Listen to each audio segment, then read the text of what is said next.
All right, Algebra 1 students, this is continuation of 2.04, writing linear functions. How can we write linear equations in point-slope form when given a graph?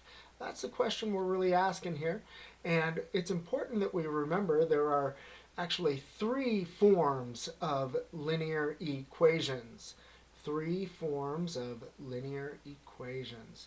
Now you're already pretty familiar with one of these. The first one that you're familiar with here is the slope-intercept form of the equation. Slope-intercept is just exactly what it sounds like.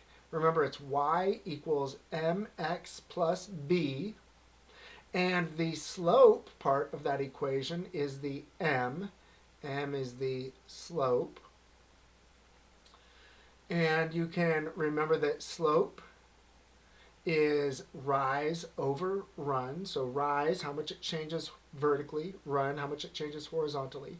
And it's represented as delta y over delta x. Delta just means change there. It's a Greek letter, delta. And we can calculate delta y as y1 minus y2 and delta x as x1 minus x2, where x1, y1, and x2, y2 are points. B in the equation is the y-intercept specifically, not just the intercept, but the y-intercept.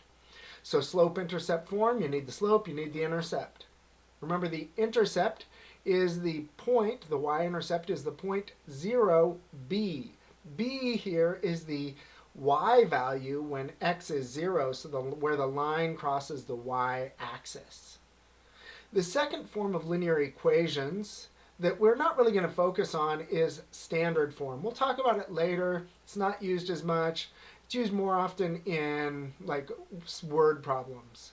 It is the general form is ax plus by equals c, and it has to be the case that a, b, and c are all integers. They have to be integers, which, remember, integers are the numbers like 1, 2, 3, 4, 5, -1, -2, -3, and so on, and 0. Those are the integers. It's also required that a is greater than 0. A must be positive. So you have to change the equation sometimes in order to make it so that you have integers and so that a is positive. Like I said, we're not going to focus on that one yet. In this video, we're mostly going to be looking at the point-slope form, which is really useful when you're given a graph. And so the point-slope form, the general form, is y minus y1 is equal to m times the quantity x minus x1. Now in this case, m, just like before in the slope-intercept form, is the slope. So if you have one equation written in slope-intercept form and one in point-slope form, the m is going to be the same in those two equations. The x1, y1 here, now that is a coordinate point, x1, y1. Those are just values, and it's any point on the graph. So if you know any point that's on the line, then you can find the x1, y1, plug those in, and then write the equation. It's really a handy form. And then you can write it in point-slope form and move to slope-intercept form, which we'll look at later. So with number 1 and number 2 there, the name tells us exactly what we need in order to write the equation.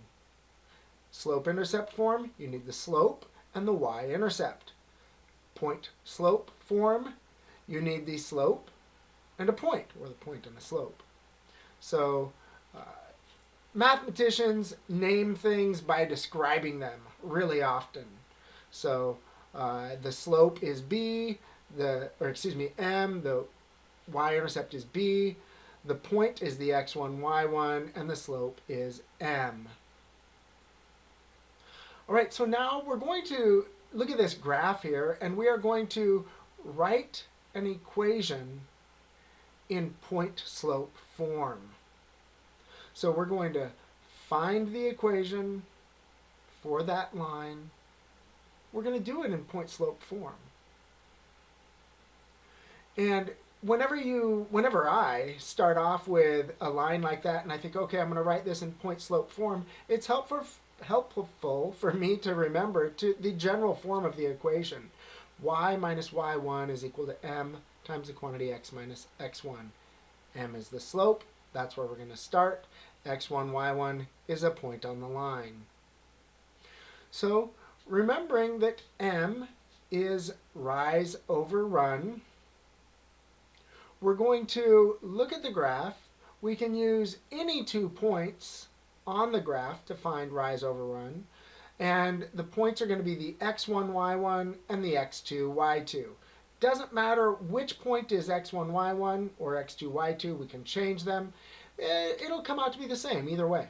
Here we'll have the point 6, 4 or B be our x1, y1. And the point A or 1, 1 will be our x2, y2. All right, so think about that y1. It's the y value in our point B, and that is the value 4. And then subtract y2 is the y value in our point A. It's 1. Well, x and y are both 1 there, so it's kind of hard to say which one it is coming from. But now we're going to divide that by x1 minus x2. x1 from the point B is, the x value is 6. And then we're going to subtract x2, or the x value from our point A, which is 1. Now 4 minus 1, that is 3. And divided by 6 minus 1, that is 5. Now it's important to remember that fraction 3/5, it really does represent the change in y, 3, divided by the change in x, 5. So let's look over here at the graph.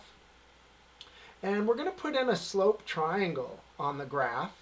So we have our horizontal change between the 2 points and our vertical change between the 2 points, A and B. We usually look at from left to right on graphs, from A to B.